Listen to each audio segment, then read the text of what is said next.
merci. Donc, je m'intéresse, enfin, je voudrais vous parler d'un fait qui est très négligé dans la description du Peul, qui concerne donc la grammaticalisation des verbes.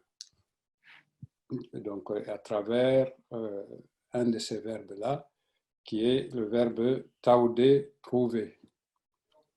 Donc, si on peut passer déjà à la diapo suivante.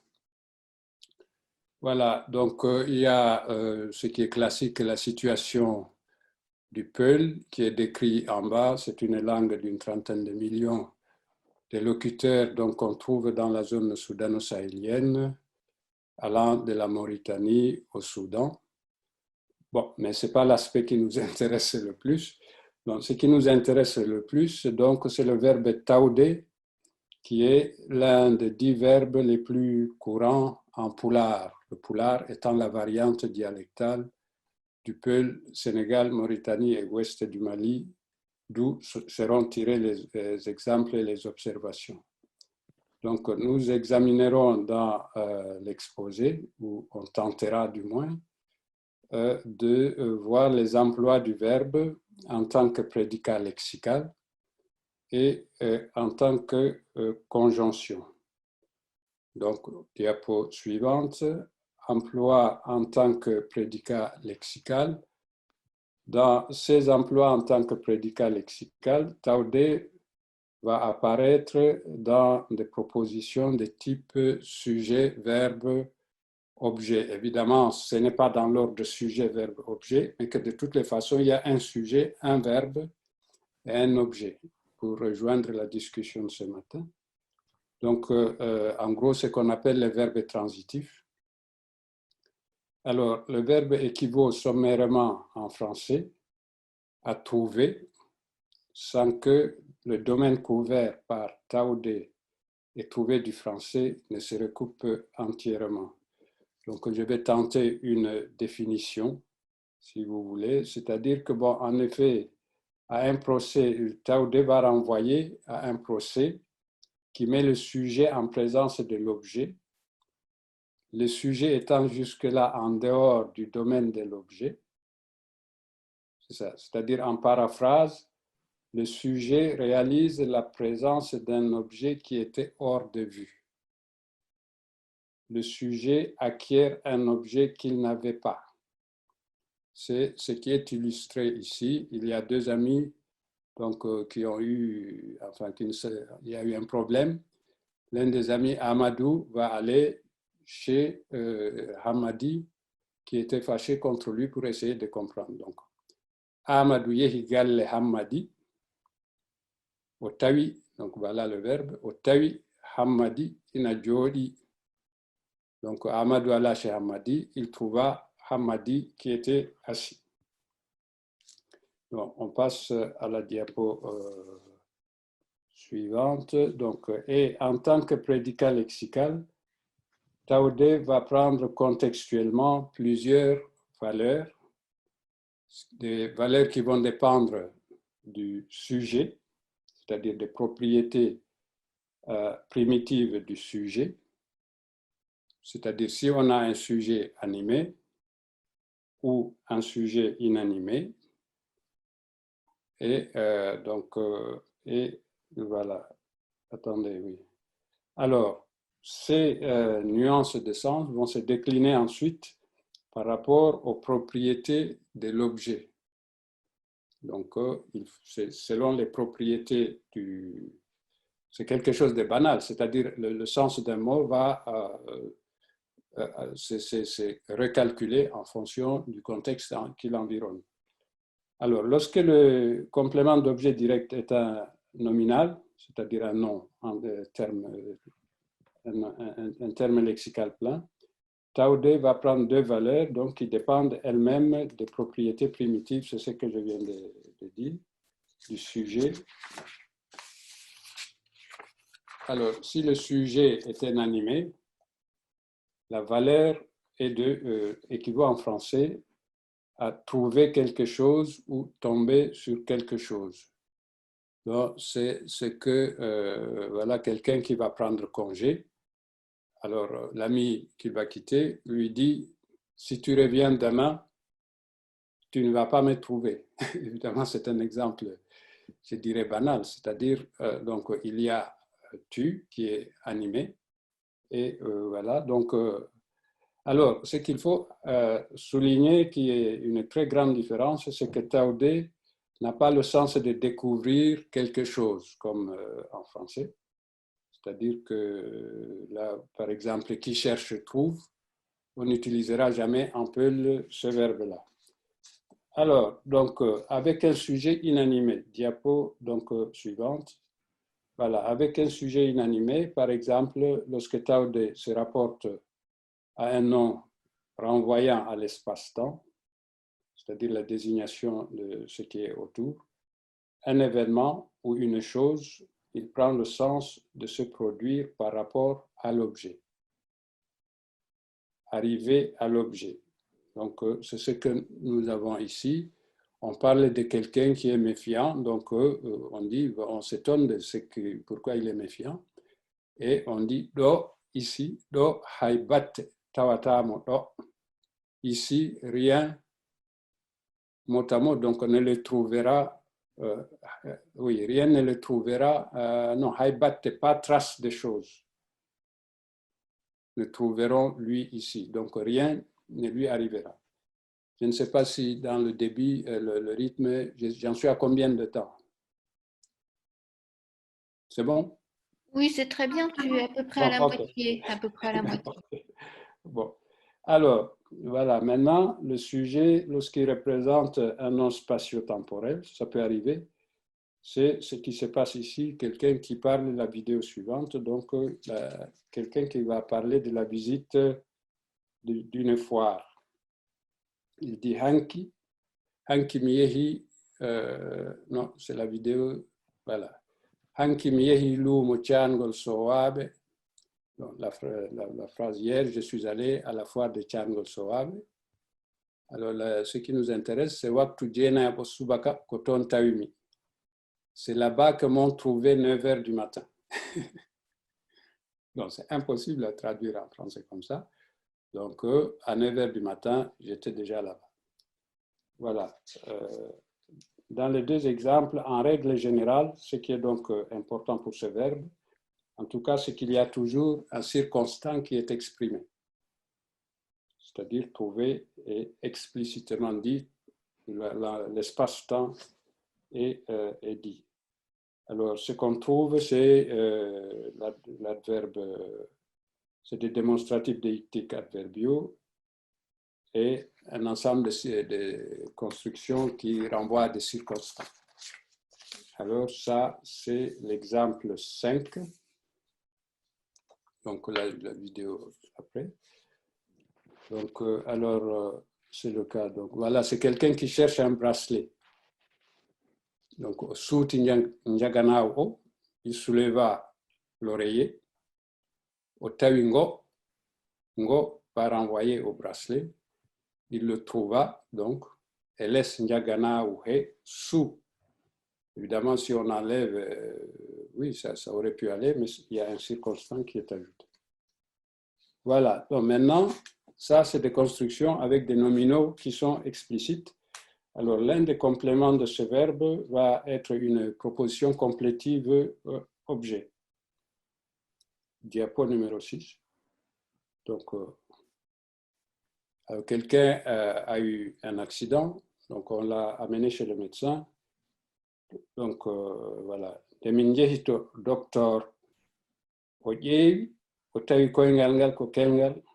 Alors, ce qui est complétif, c'est Koingal ngal ko kelngal. La jambe s'est cassée.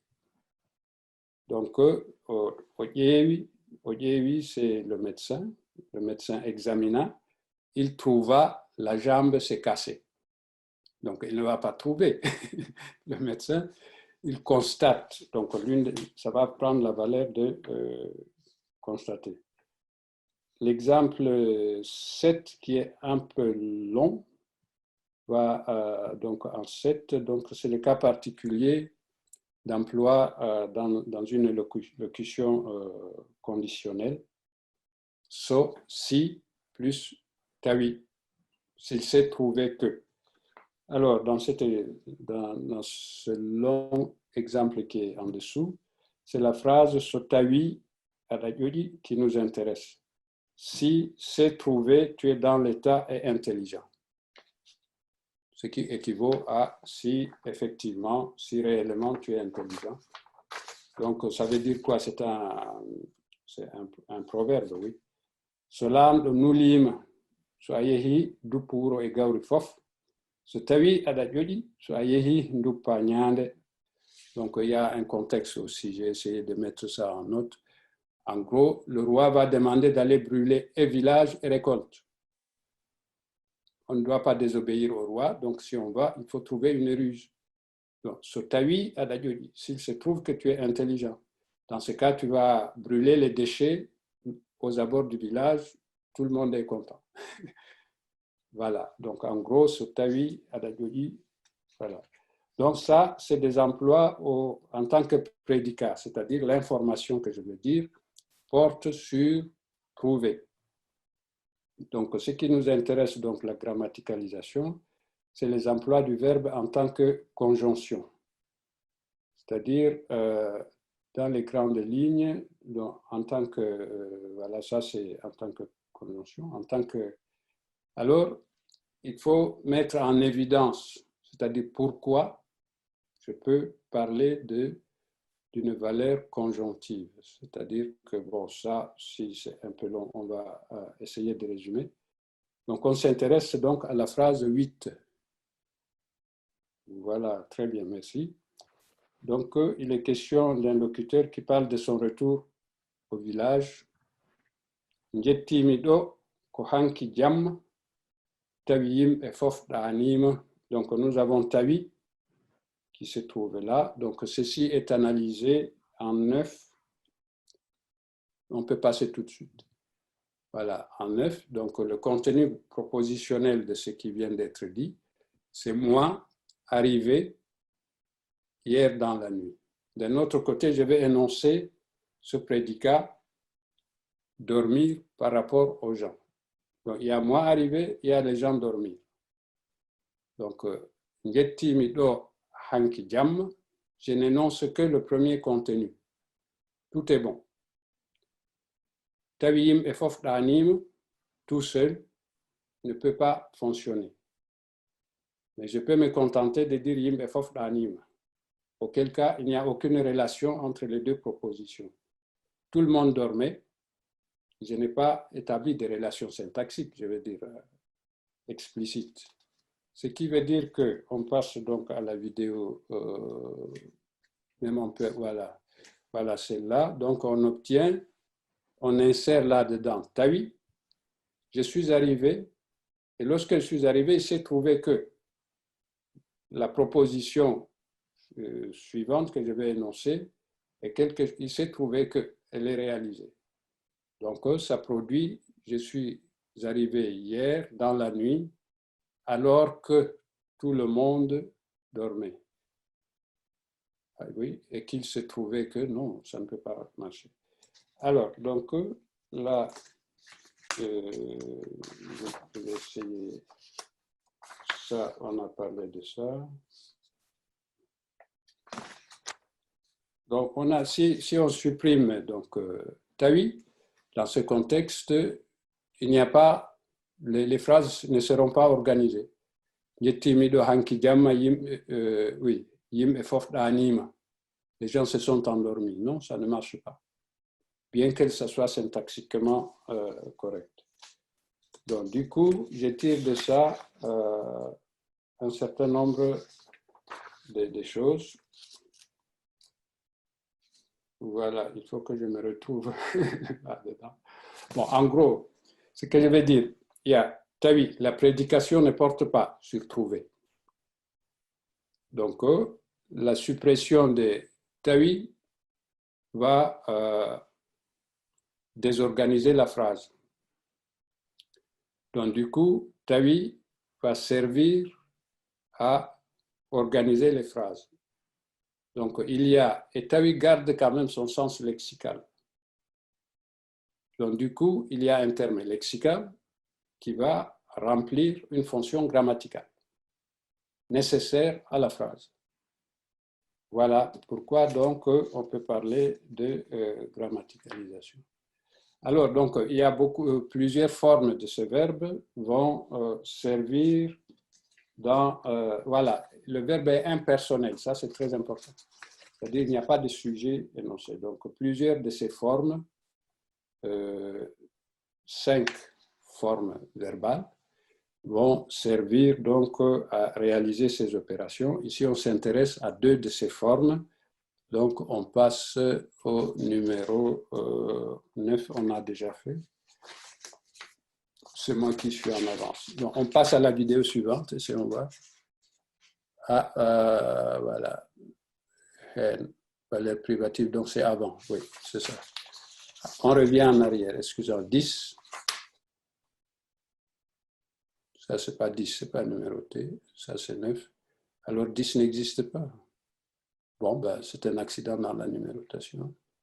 Oui, oui, non, il n'y avait pas de... Si, il y a 10. Bon. Il n'y avait pas de 10, il y avait reprise de l'exemple 10. Voilà, c'est ça. Il y avait l'exemple, reprise de l'exemple 8, servait de 10. Oui, oui, oui, tout à fait, je m'excuse. Donc, voilà, en 10 théorique, donc en fait, la reprise de l'exemple, c'était l'exemple où il disait qu'il était revenu au village alors que. Donc, on a tawi qui va prendre la valeur de alors que, concomitance. Alors, ici, dans l'exemple 11, c'est valeur privative. J'entends par là, il y a quelque chose qui se passe sans que, ce qui équivaut en français à la locution sans que. Donc, on parle des médicaments, enfin des différentes choses qu'un voyageur doit avoir avec lui. Hen sifa, kopot et jareted, mbadde et ndiam, tawi, chainaka. Voilà. Une partie, c'était des comprimés à avaler avec de l'eau sans qu'ils soient dissous, les comprimés, évidemment, sans les dissoudre. Voilà, alors l'exemple, le dernier cas, oui, je pense, oui. Donc, c'est la vidéo 12. Voilà, donc ça, c'est la fonction de ce verbe pour expliquer... c'est un emploi, une valeur optative, pourvu qu'il est souhaité que. Donc, alors l'exemple c'est quoi? So koɗo felliti yennude njaatigi mum, yo taw haɓɓi kaake mum. C'est un proverbe, voilà. Si un hôte a décidé d'injurier la personne qui l'héberge, il est souhaitable qu'il ait déjà fait ses bagages. C'est-à-dire, ce qui est dit, il est souhaitable, c'est yotao. C'est-à-dire, évidemment, si on est décidé à faire quelque chose, on est sûr de la sanction, il est souhaitable de préparer les devants. Donc, alors, ceci est marqué par yotao, qui est une forme subjonctive, optative, parmi les 3 formes du subjonctif. Voilà. Donc, voilà très rapidement dit. C'est les emplois de ce verbe. Alors, donc, il reste, donc, nous constatons, en tous les cas, il reste de bout en bout un lexème. C'est-à-dire, ce n'est pas comme ça, et un lexème qui renvoie à la notion de trouver. Il faut qu'il y ait, d'une façon ou d'une autre, la notion de trouver. Sans ça, ça ne marchera pas. Alors, ces notions sont marquées par des variations aspectio-modales. C'est-à-dire, en gros, c'est conjugué. Et la conjugaison, elle consiste à mettre des terminaisons et éventuellement quelque chose devant. Donc, en tant que tel, donc, il va prendre des valeurs conjonctives. C'est-à-dire, il n'est pas prédicat dans la relation, il n'est pas argument, il n'est pas circonstant. Ce qui lui reste, donc, c'est une fonction grammaticale, en général de connecteur, dans des cas comme ça. J'avais un petit tableau, mais qui est parti après le PowerPoint, donc qui sera dans l'article certainement. c'est-à-dire on aura la valeur lexicale, il s'est trouvé que, qui va correspondre en grammaticalisation à alors que, sans que. La valeur lexicale de tawa, il se trouve que, qui va correspondre à pendant que ou sans que. Tawat, il se trouvera que, va être alors plus prédiction. Genre, il faudra en français. Yotao que nous venons de voir, il est souhaitable qu'il se trouve, donc pourvu que. Matao, il est attendu qu'il se trouve. Donc, il se peut que, peut-être que. Tout cela est donc à regarder un peu plus attentivement. Je vous remercie de votre attention.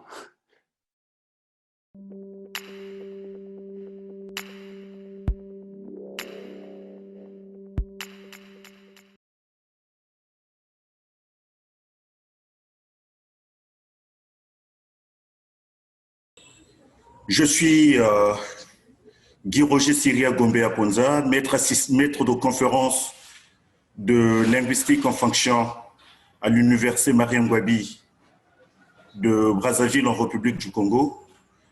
Je me propose à l'occasion de ce colloque de vous présenter ma communication qui porte sur le syntagme complétif en Akwa, Bantou C22 de la République du Congo. Cette communication est structurée de la manière suivante. Dans l'introduction, nous allons faire la présentation géolinguistique de l'Akwa. Nous allons faire la revue de la littérature des travaux existants sur cette langue. Nous allons présenter l'objectif de cette recherche, plus la problématique. Ce sont des différents éléments constitutifs de l'introduction. Dans le développement, nous présenterons la définition du terme syntagme et par la suite, celle du terme syntagme complétif. En deux, nous présenterons les différentes formes structurelles du syntagme complétif. Nous aurons en 2.1 ce que nous avons appelé par le syntagme complétif direct et en 2.2 ce que nous avons appelé par le syntagme complétif indirect. Avant d'arriver à la conclusion, nous allons présenter les différents contextes d'emploi du syntagme complétif. Qu'est-ce que l'Akwa? Nous sommes en introduction. L'Akwa est une langue bantoue parlée par une population éponyme, c'est-à-dire par un peuple qui porte la même langue que la langue parlée. Donc les locuteurs Akwa sont appelés les Akwa aussi. Ils sont localisés à 622 km environ au nord du Congo-Brazzaville, dans une localité qu'on appelle Makwa. Mais la recherche d'emploi, les problèmes liés à l'exode rural, ont dispersé les locuteurs Akwa, raison pour laquelle on trouve des communautés importantes de ces locuteurs dans certaines localités congolaises, plus précisément à Ouesso, dans le département de la Songa, à Brazzaville et à Pointe-Noire. Le nombre de locuteurs de cette langue est estimé à 30 000. Et cette langue est menacée de disparition parce que, manquant de vitalité, elle est de plus en plus influencée par le français et surtout le lingala. L'Akwa forme avec 6 autres langues ce que Gaffry, donc le linguiste anglais, dont les travaux ont été essentiellement consacrés à la classification des langues bantoues à partir des années 45 jusqu'à 71 à peu près. Et donc, dans sa classification, l'Akwa fait partie du groupe C20. Le groupe est encore appelé Mbosi. Dans ce groupe, nous avons 7 langues, dont le Mbogo, l'Akwa, le Ngare, le Koyo, le Mboshi, le Likwala et le Likuba. Quels sont les travaux disponibles sur cette langue? L'Akwa est une langue qui, pendant longtemps, n'a pas bénéficié de l'attention des chercheurs. Le premier travail de description linguistique sur cette langue remonte à peine à 2003. Ce travail a été publié, a été produit par Antoine Dingaoba dans un livre constitué de 2 volumes qui traitent respectivement de la phonologie des langues du groupe C20 et de leur morphologie. Depuis cette période, depuis donc cette date, la langue Akwa a fait l'objet de recherches sanctionnées par la présentation des mémoires et la publication d'articles. Ainsi, on trouve, entre autres, un mémoire intitulé « Classificateurs nominaux de l'Akwa » qui a été publié, qui a été soutenu en 2004. Vous avez les unités de première articulation en Akwa chantées par Kingoli, c'est ma thèse. Vous avez l'emphase en Akwa, c'est l'un des articles que j'ai publié en 2016. Vous avez le système d'accord des classificateurs nominaux, l'un de mes articles également. Et vous avez les particularités de la phrase en Akwa chantée par Kingoli. Il s'agit d'un article en cours de publication qui a fait l'objet d'une communication que j'ai faite au mois de novembre à Saint-Étienne, à l'occasion d'un colloque qui a porté sur la langue, la chanson. Alors, quel est l'objectif de ce travail? Ce travail est le complément de certains de nos travaux, comme vous l'avez constaté, qui est le complément de certains de nos travaux, a le mérite d'aborder un aspect de la langue encore non étudié aussi bien en Akwa que dans bien d'autres langues avec laquelle cette langue forme le groupe C20. En faisant la revue de la littérature, des travaux existant aussi bien sur l'Akwa que sur d'autres langues du groupe C20, aucun de ces travaux ne traite du syntagme. Raison pour laquelle nous avons pensé aborder cette question en commençant par l'Akwa. Donc, ce travail vise à présenter et à décrire les différents constituants de la phrase. L'objectif à long terme étant d'analyser le système syntaxique de cette langue et par ricochet, le système syntaxique des autres langues constitutives du groupe C20. Les langues du groupe C20 ou la linguistique de manière générale, les études de linguistique de manière générale, ont plus porté sur les descriptions phonologiques et morphologiques. L'objectif était de chercher à établir la parenté entre les différentes langues identifiées dans une surface donnée. Nous pensons aller au-delà de la description phonologique pour nous intéresser désormais aux travaux de phonologie, aux travaux de syntaxe. Quelle est la problématique de ce travail? La problématique, avant d'en arriver, ce travail s'appuie sur un corpus d'environ 400 phrases tirées du questionnaire conçu par nous-mêmes, mais inspiré par celui de Boukio et Jacqueline Thomas dans leur ouvrage intitulé « Description des langues à tradition orale ». Sur le plan théorique, la présente communication est guidée par les principes mis au point par le fonctionnalisme français, notamment par André Martinet. Cette théorie, le fonctionnalisme français, hiérarchise les faits de langue en fonction du rôle qu'il joue dans une phrase. La problématique de ce travail est constituée et formulée en des termes ci-après. Comment s'organise le syntagme complétif en Akwa? En d'autres termes, quelles sont les structures formelles du syntagme complétif dans cette langue? Ci-dessous, nous présenterons, je l'ai dit, d'abord ce que nous entendons par syntagme, avant de définir ce qu'on appelle par syntagme complétif. Qu'entendons-nous par syntagme? À la suite d'André Martinet, nous définissons le syntagme comme une association de monèmes libres. Par monème libre, nous désignons toute unité lexicale susceptible d'entrer en relation de détermination, de coordination, de subordination avec d'autres monèmes. En d'autres termes, le syntagme découle de la colocation choisie indépendamment les uns des autres. Ainsi présenté, le syntagme est différent d'une autre notion que André Martinet appelle par le synthème. Le synthème est une association de monèmes conjoints, c'est-à-dire des monèmes qui n'ont pas l'aptitude de fonctionner comme unité autonome dans une langue. À ce propos, Martinet écrit « Les synthèmes ne sont rien d'autre que des signes qui sont susceptibles d'être formés de un ou de deux ou de plus de deux éléments sémantiquement identifiables qui, en tout point, se comportent syntaxiquement comme un signe minima avec lesquels ils commutent. En définitive, le synthème est un syntagme lexicalisé par le mécanisme de figement.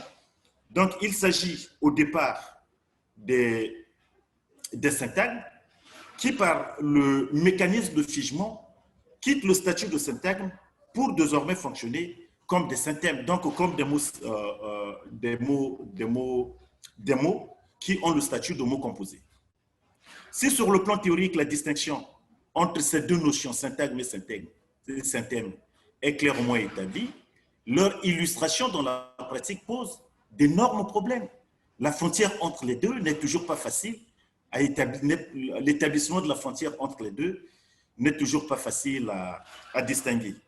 Il en est ainsi, par exemple, on a quoi pour Njunga Yaga? Njunga Yaga. Donc, l'exemple que vous voyez, Njunga Yaga, qui, en fonction de ces différents contextes d'emploi, peut fonctionner aussi bien comme l'un que comme l'autre. Ainsi, il fonctionne comme syntagme lorsqu'il désigne le plat de sakasaka. Le plat de sakasaka est un plat très connu en Afrique, fait à base de feuilles de manioc, alors que le même groupe de mots a le statut de synthème lorsque son signifié renvoie à une casserole dont la spécialité est la cuisson du sakasaka. Donc, dans un contexte, il fonctionne comme syntagme, comme une association de monèmes libres. Dans d'autres, il fonctionne comme synthème, c'est-à-dire comme association de monèmes conjoints. Alors, de cet éclairage, qu'entendons-nous par syntagme complétif? Le syntagme étant une association de monèmes libres, le syntagme complétif, quant à lui, est un agencement linguistique constitué au moins de deux monèmes non-verbaux, des nominaux notamment ou de leur substitut, qui jouent respectivement la fonction de noyau ou complété et de complétant ou déterminant. En fonction de leurs différentes structures formelles, nous distinguons deux types de syntagmes complétifs. Que sont? Nous avons le syntagme complétif direct et le syntagme complétif indirect. Qu'est-ce que nous entendons par syntagme complétif direct? Nous l'avons encore appelé syntagme complétif juxtaposé. Pourquoi? Tout simplement parce que le syntagme complétif direct ou juxtaposé est celui constitué d'éléments, donc le noyau qui est le complété, et son complétant, son relateur. Les mots se succèdent dans le syntagme complétif direct, sont fonctionnels. La structure formelle de ce type de syntagme est noyau, se présente de la manière suivante: nominal noyau ou son substitut, nominal ou son substitut, qui joue le fonction de noyau de complété, plus le nominal déterminant complétant. Exemple, nous avons le cas du premier exemple, les exemples sont numérotés. Nous avons Mwana Mvande, un petit chien qui est constitué de Mwana puis Mvande. Les mots se succèdent sans relateur au niveau de l'exemple numéro 1. Vous avez également Mwana Mboga qui veut dire un enfant originaire du village. Vous avez enfant, Mboga, vous avez village ou originaire. Les mots se succèdent. Donc, ces exemples illustrent ce que nous avons appelé par le syntagme complétif direct ou juxtaposé. Un autre exemple, Tinaopana, racine, arbre, la racine d'un arbre. Dans ce type de construction, le complété qui est le nominal peut à son tour être déterminé par un autre monème qui peut être un monstratif ou un monème relevant d'une autre classe lexicale. Exemple, Mwanamboga Ye. Les mots se succèdent toujours sans relateur. Vous avez Mwana, qui veut dire enfant, Mboga, village, Ye, si. Donc, un enfant de ce village, si. Qu'en est-il du syntagme complétif indirect? Comme son nom l'indique, le syntagme complétif indirect ou relié est celui dont les constituants sont reliés au moyen d'un fonctionnel dont le sens est généralement l'équivalent de la préposition de en français. Sa structure formelle se présente de la manière ci-après. Nous avons le nominal complété ou noyau, plus le fonctionnel prépositif, plus nominal complétant ou déterminant. Exemple, le monème Mwana et Ma, qui veut dire enfant, maman, ces deux monèmes sont reliés au moyen du fonctionnel ama. Au niveau de l'exemple 5, on a donc Mwana, ama, ma. Donc enfant de maman, ça donne l'enfant de maman. Il en est de même pour l'exemple 6, bi, amanga. Le mot bi, en fonction de ses différents contextes d'emploi, peut désigner aussi bien le singulier que le pluriel. Ceci ou ceci m'appartient ou est à moi, ou ceci m'appartiennent. Cependant, comme dans le premier cas, le complété dans ce type de construction peut admettre plus d'un complément, comme en témoignent les exemples qui sont présentés au numéro 7 et au numéro 8. Exemple, Elamba, Ama Odimi, Nasango, Ama Obiamabisu. Le syntagme complétif de départ, Elamba, Ama Odimi, est déterminé par Sango, Sango, Ama Obia, et lui, à son tour, est déterminé par Amabisu. Ça donne ce vêtement appartient au cadet ou au père de notre ami. Ça, c'est l'équivalent français. La traduction littérale donne vêtement de cadet et père de ami de nous. Donc, les différents monèmes de cette phrase sont reliés les uns des autres au moyen du fonctionnel ama. Il en est de même pour l'exemple 8. Moi, ama otomu, amanga, la femme de mon frère aîné, épouse de frère aîné de moi. À ce niveau,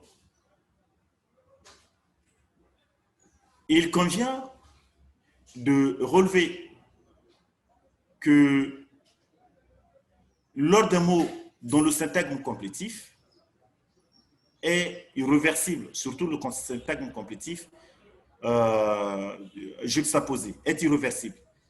Donc le changement de place de mots conduit nécessairement à un cas de non-sens. Par exemple, Mwanamboga, dans la phrase Mwanamboga, on ne peut pas voir Mboga Mwana. Ça n'a pas de sens. Ça n'a pas de sens. Par contre, dans le syntagme complétif relié, les mots peuvent être inversés. Les mots peuvent être inversés, mais imposant ainsi une suite créant des cas de subordination. Exemple, bi, amanga peut devenir bi, idi, ibe. Les miens ne sont pas bons. Ceci de moi, ceci mauvais. En fait, signalons que sur le plan syntaxique, sur le plan sémantique, pardon, le syntagme complétif peut exprimer des réalités variées. Ainsi, il peut être l'expression, par exemple, de la parenté. Il peut exprimer la parenté. Exemple, Mwana Amasango, l'enfant de son père. Tina Opana, Opanao, la racine de cet arbre-ci. Il peut exprimer la possession. Elamba Amanga, mon vêtement, Opango Ama Okondi, la parcelle du chef. Il peut exprimer, les aquations servent pour exprimer le sexe. Vous avez Mwana Moma, un enfant de sexe masculin, Mwana Mwana, un enfant de sexe féminin, ou Sango Mwana. Sango Mwana, c'est père-femme. Père-femme, c'est une tante. Donc, père-femme, une tante.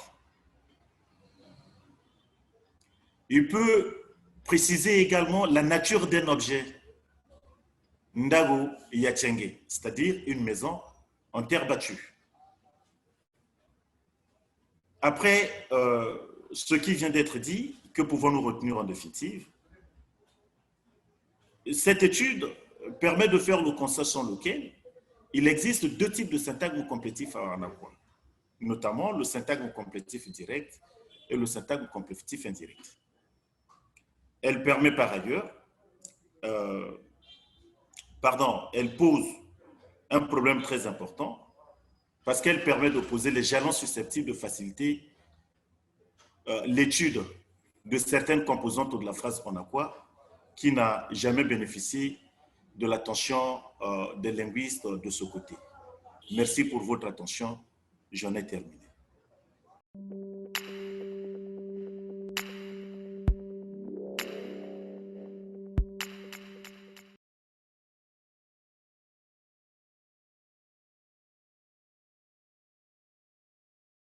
Donc, je vais vous parler du syntagme complétif en wuxi et du défi qu'il représente pour les théories dichotomistes.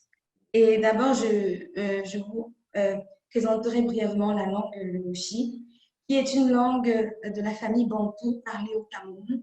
Donc, c'est une langue à classe nominale comme toutes les langues bantou. Mais à la différence de ces langues-là, le wuxi a des suffixes, une majorité de suffixes nominaux, alors que les langues bantou ont des préfixes nominaux. Et également, au wuxi, on a deux classes qui ont un affixe 0, qui n'ont pas de suffixe ni de préfixe, et on a une classe qui a un préfixe. Et le wuxi a au total 9 classes nominales.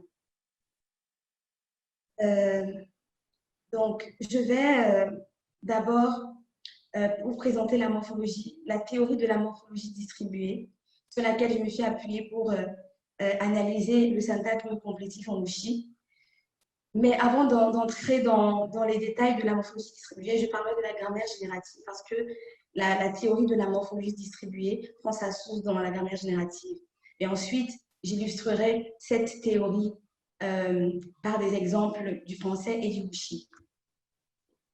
Donc, dans les théories traditionnelles du langage, la langue est faite de composantes bien distinctes, soumises à des représentations et à des procédés différents. C'est-à-dire qu'on a la phonologie, la morphologie, la syntaxe, la morphosyntaxe. Mais dans la morphologie distribuée, en revanche, on considère que la morphologie en particulier n'est pas confinée dans une seule composante. Et cette théorie propose que les processus morphologiques sont distribués dans les différentes composantes de la langue. Et donc, comme je disais en introduction, la morphologie distribuée découle de la grammaire générative de Chomsky, dont je vais présenter les grands points. Alors, la théorie générative de Chomsky est composée de 3 modules, le module syntaxique, le module sémantique et le module phonologique. Et dans cette théorie, la syntaxe occupe une place centrale. Elle est considérée comme une composante autonome, capable à elle seule de générer toutes les phrases correctes de la langue.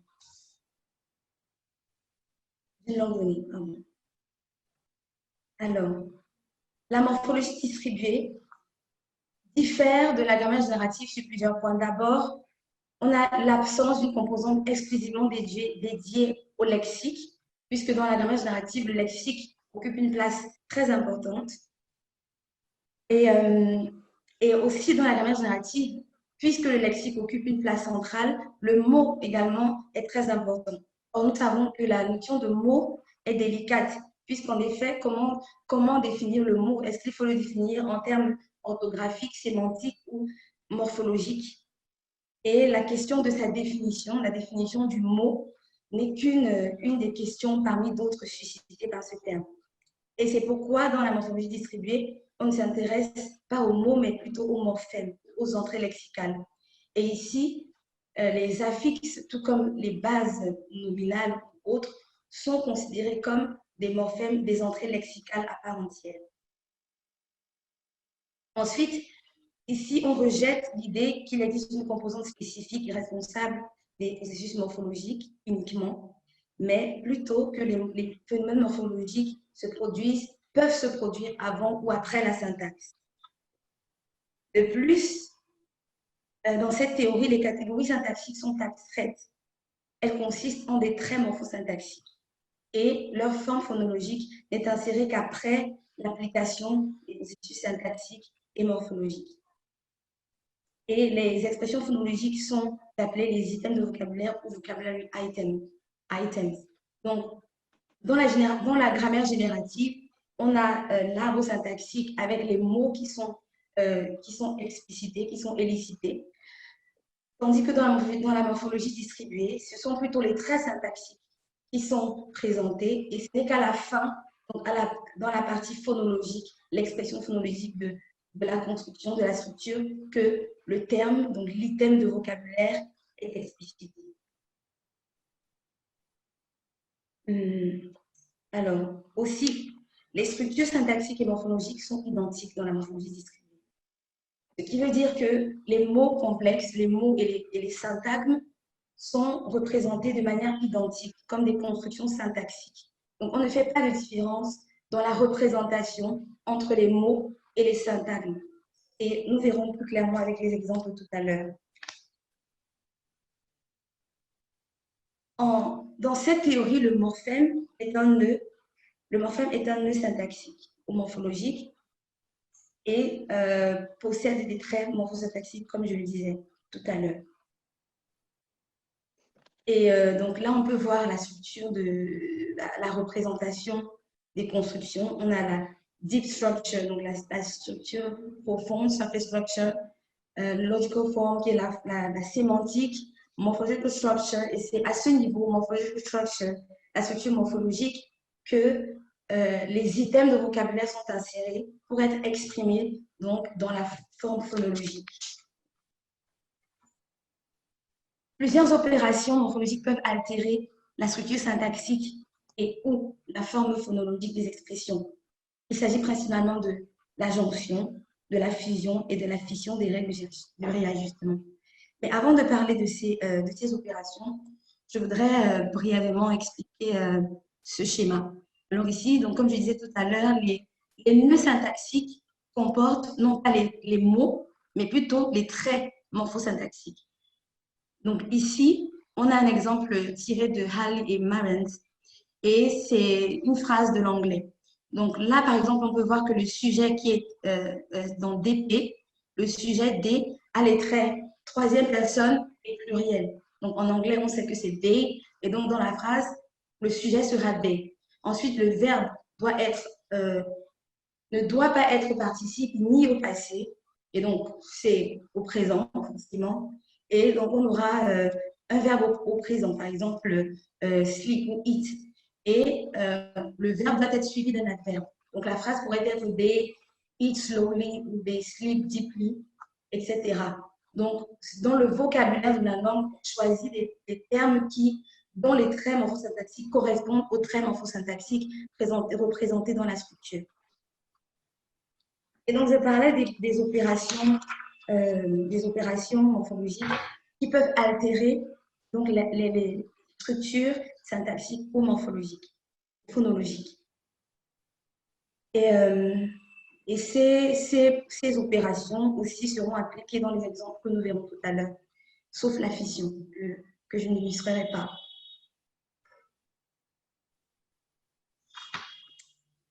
Alors, si on prend l'exemple du français, le syntagme du jardin, on sait que du est la forme contractée de de et le, de la préposition de et du déterminant le. Et on aura donc cette représentation. Ensuite, le processus de jonction ou merger va s'opérer et ce processus, il relie deux têtes syntaxiques pour former une tête syntaxique complexe, ce qui va donner de dans une tête, sous la tête PP, prepositional phrase. Après la jonction, on aura la fusion qui simplifie une tête complexe pour donner une tête simple, et on aura de et le, donc dans un nœud syntactique. Après la fusion vient la règle de réajustement, qui est une règle phonologique, qui va donc altérer cette construction pour donner du. Et on aura à la fin du jardin. Maintenant, pour prendre l'exemple du wuxi, le premier exemple est nga fak. Alors, nga, c'est celui qui. C'est un nom qui appartient à la classe 3. Donc, comme on peut le voir dans l'arbre présenté ici, la classe 3, et il est au singulier, moins pluriel, donc singulier. Ensuite, il est suivi du nom fak, qui est composé de la racine qui est fa et qui appartient à la classe 7, qui est au singulier, et qui a un suffixe que, qui est le suffixe de la classe 7. Donc, on peut voir ici que nga, qui appartient à la classe 3, n'a pas d'affixe, parce que la classe 3 en wuxi a un affixe 0, tandis que la classe 7 a le suffixe que. Alors, cette construction peut être à la fois un mot, permettez-moi d'utiliser le terme mot, un mot qui signifie nga que fa, qui signifie le propriétaire, ou le propriétaire de la chose. Donc, ça peut être à la fois un mot et un syntagme. Tout dépend du contexte. Et maintenant, ce qui se passe donc dans la structure de cette construction, c'est que le suffixe du deuxième nom se joint, toujours par le processus de jonction ou merger, se joint à la position affixale vide du premier nom, le N1. Et c'est ce qui va donner la structure nga que fa. Et ce qui est intéressant ici, c'est qu'on traite, que ce soit le mot nga que fa, le propriétaire, ou le syntagme nga que fa, le propriétaire de la chose, on les traite comme une structure syntaxique. Il n'y a pas de différence dans la nature en tant que telle de la représentation, mais les processus morphologiques qui vont générer la construction se produisent tout au long de la dérivation. Et ici, c'est la jonction donc de l'affixe du deuxième nom à la position affixale du premier nom qui générera la structure homologique. Un deuxième exemple qui est semblable au premier, sauf qu'ici, c'est le premier nom qui porte un suffixe et le deuxième n'en a pas. Alors ici, pareillement, on aura une jonction de l'affixe du premier nom au deuxième nom, à la position affixale du deuxième nom, ce qui va donner noa ngantofe. Et noa ngantofe signifie l'oiseau du messager.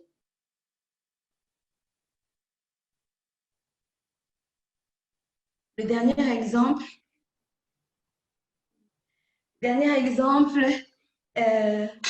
est la patte de l'oiseau. La patte de l'oiseau. Ici, c'est un peu plus complexe parce que en wuxi, la patte de l'oiseau peut se dire de différentes façons. D'abord, patte, c'est chuofe. Donc, c'est un nom qui appartient à la classe 19 puisqu'il porte le suffixe fe qui est la classe 19. Et oiseau appartient également à la classe 19. Et oiseau, c'est noafe, toujours avec le suffixe fe de la classe 19. Ensuite, on a mais, qui est le déterminant, le ou la ou les, mais qui est invariable et qui ne change pas, quel que soit le nom de la classe. Et donc, en wuxi, pour la patte de l'oiseau, on peut dire simplement chuofe, patte, noafe, oiseau, et ensuite le déterminant mais. Donc, les deux noms peuvent être juxtaposés. Ou alors, on peut avoir, donc au numéro 1 qui est affiché là, une chua noafefe mais. Ici, le suffixe de N1 se déplace et va s'attacher N2. Ou on peut avoir chue, noif, mef. Je suis désolée, j'ai oublié de mettre le ton sur le dernier feu, le ton bas. Donc, chue, noif, mef. Et ici, le suffixe de feu se détache et va en position finale, après le déterminant mais. Et donc, que ce soit l'une ou l'autre structure, c'est dans la morphologie distribuée une construction syntaxique dans laquelle la jonction de position affixale s'effectue. Et pour le premier cas, c'est l'affixe du premier nom qui se joint à la position affixale du deuxième nom juste avant le déterminant. Donc, c'est la flèche numéro 1. Et donc, on va avoir une tête complexe, affixale complexe, formée de deux affixes, de deux suffixes.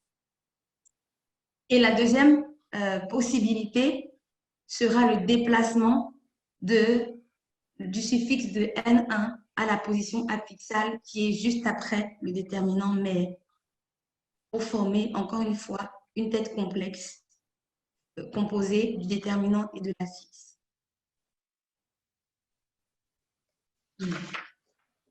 Alors, j'ai trouvé intéressant de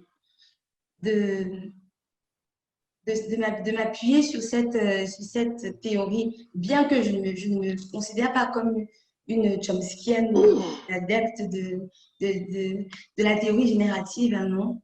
Mais je trouve que c'est intéressant d'aborder certaines questions qui ressortent des corpus, notamment des corpus de langue peu décrites et peu documentées comme le wuxi, et de sortir un peu des ornières des théories qui distinguent de façon très nette les composantes de la grammaire, et pour aborder les choses différemment et considérer certaines structures plutôt comme des ensembles, comme un réseau, et plutôt que comme des composantes très différentes et très distinctes les unes des autres. Cependant, la théorie générale, la morphologie distribuée est bien sûr, comporte bien sûr des limites. Elle est critiquée. Par exemple, tous les adhérents de cette théorie ne s'accordent pas sur la façon dont ils traitent les données. Par exemple, certains considèrent que c'est une théorie morphologique, pour d'autres, c'est une théorie syntaxique.